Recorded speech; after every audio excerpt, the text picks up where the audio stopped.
চট্টগ্রামে সিরিজ খেলেছে বাংলাদেশের খেলোয়াড়রা অস্ট্রেলিয়ার বিপক্ষে। আর চট্টগ্রামের বেশ কিছু দর্শনীয় স্থান রয়েছে, তার মধ্যে একটি পতেঙ্গা সমুদ্র সৈকত। সেখানেই সন্ধ্যা নাগাদ ঘুরতে আসেন বাংলাদেশ টিমের খেলোয়াড়রা, এবং তারা এখানে আসার পর এখানের যে বিখ্যাত পেঁয়াজু, সেই পেঁয়াজুটি খাবে, এবং সেই পেঁয়াজুটি এখন ভাজা হচ্ছে। আমরা একটু সেই পেঁয়াজুটা দেখাই, এবং এটা বিখ্যাত বলার কারণ হচ্ছে অন্যান্য জায়গার যে পেঁয়াজুগুলো রয়েছে সেই পেঁয়াজুগুলো একটু বড় আকৃতির, কিন্তু এটা একেবারে ছোট একটি আকৃতির পেঁয়াজু। আমরা সচরাচর হয়তো চট্টগ্রামের বাইরে যারা থাকেন, অর্থাৎ পতেঙ্গা সমুদ্র সৈকতে এবং নেভাল দুইটি জায়গা রয়েছে, এই দুইটি জায়গায় দেওয়া ছাড়া এই ধরনের পেঁয়াজু হয়তো অন্য কোথাও তারা দেখেন না।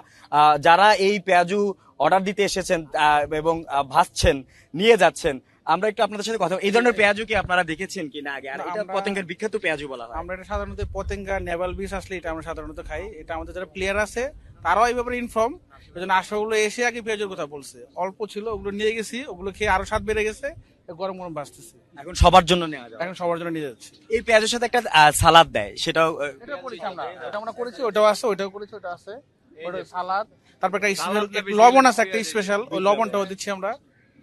ইনশাল্লাহ ভালো হবে আর কি।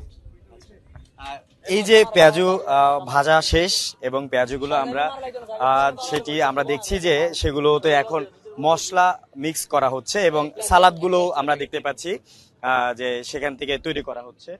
সেটি এখন যে তৈরি করার পর খেলোয়াড়দের কাছে আসলে পরিবেশনের জন্য নিয়ে যাওয়া হবে। আমরা চেষ্টা করলাম এই যে পতেঙ্গা সমুদ্র সৈকতে যে বেড়াতে আসা, এবং সেখানকার যে বিখ্যাত খাবার, বিখ্যাত বলবো বা পরিচিত খাবারই বলি, আর তার মধ্যে একটি হচ্ছে যে ছোট পেঁয়াজু। সেই ছোট পেঁয়াজুই আজকে বাংলাদেশ টিমের খেলোয়াড়রা পতেঙ্গা সমুদ্র সৈকতে ঘুরতে এসে খেতে যাচ্ছেন।